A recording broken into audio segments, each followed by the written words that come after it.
ওই সিলিন্ডারের মুখটা চেঞ্জ করে আরেকটাতে লাগাইতেছিল। তো এমন সময় হয়তো গ্যাসের লিকেজ ছিল কিনা জানি না, তারপর হঠাৎ করে ধাপ করে আগুনটা জ্বলে ওঠে।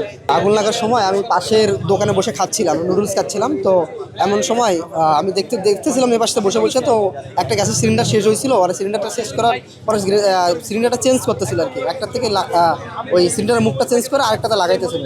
তো এমন সময় হয়তো গ্যাসের লিকেজ ছিল কিনা জানি না, বা মানে চুলোর কাছাকাছি ছিল যত সিলিন্ডারটা, তারপর হঠাৎ করে ধাপ করে আগুনটা জ্বলে ওঠে।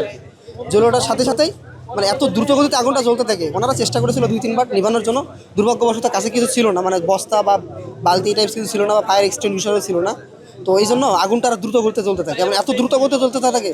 এটা আমিও চেষ্টা করেছিলাম 2-1 বার, কিন্তু নিভাইতে পারিনি। তো না, যখন দেখলাম আমাদের পরিস্থিতি আমাদের হাতের বাইরে এবং দাউ দাউ করে জ্বলতেছিল, টিনে অব্দি লাগতেছিল আগুন, তখন আমরা সবাইকে সহ ওখান থেকে বের হয়ে আসি। তার পরবর্তীতে তো এখন ফায়ার সার্ভিস আসছো, এই অবস্থা চলতেছে আর কি। আগুন মূলত লাগছিল মুখটা চেঞ্জ করার সময়। কেউ আহত হয় নাই, আমরা সবাই যেহেতু বের হয়ে আসছিলাম। একটা রয়েছে গ্যাসের ওই এক ট্যাঙ্কিটা একটাই ব্লাস্ট হয়েছে, বাকিগুলো খালি ছিল। Bashundhara public school and college 2026 শিক্ষাবর্ষে ভর্তি চলছে। আতঙ্ক না, আমি ওখানে আগুনটা জ্বলতেছিল, আমি নিভানোর চেষ্টা করেছিলাম, আমি একটু ট্রেনিং প্রাপ্তছিলাম, নিভানোর চেষ্টা করেছিলাম। তারপর দেখলাম একদম আমাদের নিয়ন্ত্রণের বাইরে, যদি ব্লাস্ট হয় অনেক জোরে ব্লাস্ট হয়।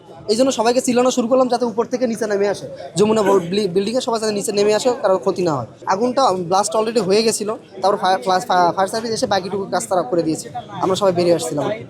গ্যাস সিলিন্ডার 3টা ছিল, তার মধ্যে একটাতে ফুল ছিল, বাকি 2টা খালি ছিল। মানে এখানে আমরা তো হল বন্ধ করে দিলেও আসলে অনেকে যেতে পারে না, অনেকে টিউশনের জন্য, অনেকে জীবিকার জন্য কেউ যেতে পারে না, 1-2 দিন সময় নিচ্ছিল। ওই জন্য আমাদের এক্সটেনশনটা খোলা রাখা হয়েছিল।